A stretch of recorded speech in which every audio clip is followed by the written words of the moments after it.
হরে কৃষ্ণ। রাধে রাধে বন্ধুরা, দীপিকার পূজাঘর ইউটিউব চ্যানেলে আমার সকল বন্ধুদের স্বাগতম। সামনেই আসতে চলেছে অন্নপূর্ণা পুজো, তাই আজ আমি তোমাদের জানাবো ব্যারাকপুরের অন্নপূর্ণা মন্দিরের অলৌকিক ইতিহাস। ভিডিওটি তোমরা সম্পূর্ণ দেখতে থেকো। ব্যারাকপুরের অন্নপূর্ণা মন্দির 1847 সালে রানী রাসমণির কাশীর অন্নপূর্ণা দর্শনের যাত্রাকালে গঙ্গা তীরে অন্নপূর্ণার মন্দির নির্মাণের স্বপ্নাদেশ পান। স্থগিত হয় রানী রাসমণির কাশী যাত্রা। অন্নপূর্ণা দর্শনে বিঘ্ন ঘটায় জামাই মথুরামোহনের বিশ্বাসে ইচ্ছে ছিল দেবী অন্নপূর্ণার মন্দির প্রতিষ্ঠা করার। সেই স্বপ্ন পূরণ করেছিলেন তার স্ত্রী রানী রাসমণির কনিষ্ঠা কন্যা জগদম্বা দেবী। ব্যারাকপুরের গঙ্গার তীরে ইংরেজির 1875-এর 12 এপ্রিল দক্ষিণেশ্বর মন্দিরের অনুকরণে গড়ে উঠল দেবী অন্নপূর্ণার মন্দির। দেবী এখানে অষ্টধাতুর তৈরি হয়েছিল পঙ্কের কাজযুক্ত 9টি চূড়া বিশিষ্ট নবরত্ন মন্দির, বৃহৎ নাট মন্দির, 6টি আটচালার শিব মন্দির, 2টি নহবতখানা, গঙ্গার ঘাট, ভোগের ঘর ইত্যাদি। এতে সে যুগে খরচ হয়েছিল প্রায় 3 লক্ষ টাকা। প্রতি মাসে শুক্লপক্ষের অষ্টমী তিথিতে বিশেষ পুজো হয়। ব্যারাকপুর কিংবা টিটাগড়ের মাঝামাঝি তালপুকুর বাসস্টপে নেবে রিকশায় বা হাঁটা পথে মিনিট 7 থেকে পৌঁছানো যায় এই মন্দিরে। সিংহধন্যা জগদম্বা দেবীর একান্তিক আগ্রহে পরমহংস শ্রী রামকৃষ্ণদেব চাণক্যের অন্নপূর্ণা মন্দিরের প্রতিষ্ঠা দিবসে যে উপস্থিত ছিলেন তাই নয়, তারই অনুমোদনক্রমে মধুর জগদম্বার মনোবাঞ্ছা মোতাবেক বিনির্মিত হয়েছে এই ঐতিহাসিক মাতৃমন্দির। এই মন্দিরে শ্রী রামকৃষ্ণ অবতার বরিষ্ঠ পদার্পণ করেছিলেন 4 বার। প্রথমবার জগদম্বা দেবীর মন্দির স্থাপনের বাসনায় জমি ক্রয়কালে উপযুক্ত স্থান নির্বাচন করতে, দ্বিতীয়বার এসেছিলেন মন্দিরের ভিত স্থাপনের দিন, তৃতীয়বার এসেছিলেন 1875 সালে মন্দির প্রতিষ্ঠার দিন। এই অন্নপূর্ণা ঠাকুরানীর মন্দির ভবতারিণী মন্দিরের প্রতিষ্ঠার 20 বছর বাদে মন্দির প্রতিষ্ঠাত্রী জগদম্বা দেবী ছিলেন রানী রাসমণির কনিষ্ঠা কন্যা এবং মথুরামোহন বিশ্বাসের পত্নী। মথুরামোহনের ইচ্ছাকে রূপ দিতেই তিনি মন্দির তৈরি করেছিলেন। তারপর যুগাবতার শ্রী রামকৃষ্ণদেবের উপস্থিতিতে এই দেবালয় প্রাঙ্গণকে কয়েক লক্ষ মুদ্রা ব্যয়ে নির্মিত করা হয়।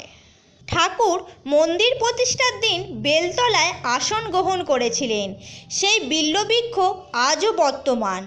অন্নপূর্ণা মন্দিরে ঠাকুরের চতুর্থবার আগমন ঘটে 1882 সালে উল্টো রথের দিন। রানী রাসমণি যেমন দক্ষিণেশ্বরের মন্দির প্রতিষ্ঠার দিন জাঁকজমকপূর্ণভাবে করেছিলেন, ঠিক তার কন্যাও মন্দির প্রতিষ্ঠার দিন বহু সাড়ম্বরে অনুষ্ঠান করেছিলেন। দক্ষিণেশ্বরের ভবতারিণীর মন্দিরের আদলে তৈরি এই ব্যারাকপুর অঞ্চলের মা অন্নপূর্ণার মন্দির, রানী রাসমণির প্রতিষ্ঠিত দক্ষিণেশ্বরের মা ভবতারিণীর মন্দির এবং ঠাকুর শ্রী রামকৃষ্ণ পরমহংসদেবের সাধনপীঠ।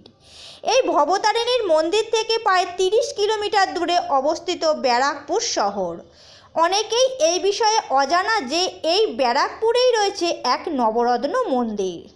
1855 খ্রিস্টাব্দের 31শে মে সানযাত্রার দিন যেমন দক্ষিণেশ্বর মন্দির প্রতিষ্ঠিত হয়, তেমনি 1875 সালে 12 এপ্রিল চৈত্র সংক্রান্তির দিন প্রতিষ্ঠিত হয় মা অন্নপূর্ণার মন্দির।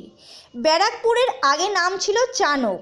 চাণক গ্রামের এই অন্নপূর্ণা মন্দিরটি এলাকাতে সোনার অন্নপূর্ণা নামে বিখ্যাত, কিন্তু অন্নপূর্ণার বিগ্রহ এখন অষ্টধাতুর। মন্দিরে প্রতিষ্ঠিত অন্নদাত্রী দেবী অন্নপূর্ণার বিগ্রহটি অষ্টধাতুর শ্রী শ্রী শিব শক্তি অন্নপূর্ণা ঠাকুরানী নামে পরিচিত। রৌপ্য শতদল আশ্বিনা দেবীর এক পদ নিচে ঝোলানো, বাম হাতে অন্নপাত্র, ডান হাতে হাতা। মহাদেব দণ্ডায়মান অন্নপ্রত্যাশী। 6 শিব মন্দিরও রয়েছে এখানে, যথাক্রমে কল্যাণেশ্বর, কামেশ্বর, কিন্নেরেশ্বর, কেদারেশ্বর, কৈলাসেশ্বর এবং কপিলেশ্বর। সারা বছরই নিত্য পুজো হয় এই মন্দিরে। এই দুই মন্দিরই সেবায়েত রানী রাসমণির বংশোদ্ভবেই। মন্দিরের প্রতিষ্ঠা দিবস চৈত্র সংক্রান্তির দিন। এছাড়াও মঙ্গলচণ্ডীর পুজো, বিপত্তারিণী পুজো, জন্মাষ্টমী, দুর্গা পুজো, কালী পুজো, জগদ্ধাত্রী পুজো, এছাড়া অন্নপূর্ণা পুজো এখানে খুবই জাঁকজমকপূর্ণভাবে হয়। অন্নপূর্ণা মন্দিরের প্রাঙ্গণটি টালি দিয়ে বাঁধানো, ঘাসে মোড়া। প্রাঙ্গণের তরুণদ্বারের ওপর স্থাপিত এক সিংহ মূর্তি। এই সিংহ মূর্তি নিয়ে ব্রিটিশদের সাথে সম্মুখ সমর হয় মন্দির কর্তৃপক্ষের, কারণ ব্রিটিশদের দাবি করে যে সিংহ তাদের রাজশক্তির গর্বের প্রতীক। তাই কোনো নেটিভের নির্মাণ করে মন্দিরে এই মূর্তি থাকবে তা ব্রিটিশ মেনে নিতে পারেননি। ব্রিটিশ রাজশক্তিকে পরাজিত করে মন্দির কর্তৃপক্ষ দেশপ্রেমের এক অন্যান্য নজির। রানী রাসমণি দক্ষিণেশ্বরের মন্দির তৈরি করেন তার স্বর্গীয় স্বামীর মনস্কামনা পূরণ করার জন্য, সে কথা রানী নিজেও উল্লেখ করেছেন। আর ব্যারাকপুরের শ্রী অন্নপূর্ণা মাতা ঠাকুরানীর মন্দির প্রতিষ্ঠা করেন রাসমণিরই কনিষ্ঠা কন্যা জগদম্বা দেবী তার স্বর্গীয় স্বামী মথুরামোহন বিশ্বাসের অভিপ্রায় পূরণের জন্য। জগদম্বা দেবী এই মন্দির নির্মাণের জন্য দেবত্ব সম্পত্তির উল্লেখ করা ছাড়াও নির্দেশ দিয়েছিলেন যে এই মন্দির পরিচালনার ভার থাকবে মথুরবাবুর পরিবারের বয়োজ্যেষ্ঠ ব্যক্তির হাতেই। এই দুই মন্দির স্থাপনের ক্ষেত্রেই স্বপ্নাদেশ। রানী রাসমণির স্বপ্নাদেশ পেয়ে কাশীযাত্রা বন্ধ করেন ও মা ভবতারিণীর মন্দির তৈরি করেন।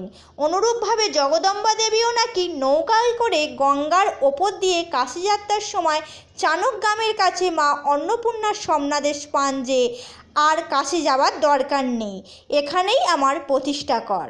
এই ব্যারাকপুরের অন্নপূর্ণা মন্দিরের পাশে 6টি শিব মন্দির রয়েছে।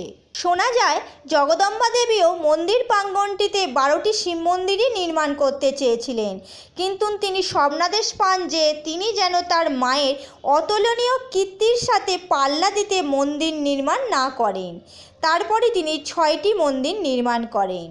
মা অন্নপূর্ণার মন্দির গঙ্গার পূর্ব পাড়ে অবস্থিত এবং মন্দিরের মাতৃমূর্তি দক্ষিণমুখী। মন্দিরের পাশেই গঙ্গার ঘাট রয়েছে, নাম রাসমণি ঘাট। অন্নপূর্ণা মন্দিরের বিশেষ আকর্ষণ অন্নকূট উৎসব। প্রায় 100 কেজি চালের অন্নকূট হয় এই মন্দিরে। এছাড়াও এই দিন পোলাও, সাদা ভাত, 5 রকমের ভাজা, 5 রকমের মাছ, তরকারি, পায়েস ইত্যাদি মাকে ভোগে দেয়া হয়। বন্ধুরা, এই ছিল আমার ছোট্ট ভিডিও। আশা করি ভিডিওটি তোমাদের ভালো লেগেছে। যদি ভালো লেগে থাকে তাহলে ছোট্ট করে একটি লাইক করে দিও, তোমার প্রিয়জন বন্ধুবান্ধবদের সাথে শেয়ার করে দিও। Thank you for watching. Radhe Radhe. জয় শ্রীকৃষ্ণ। জয় মা অন্নপূর্ণা মায়ের জয়।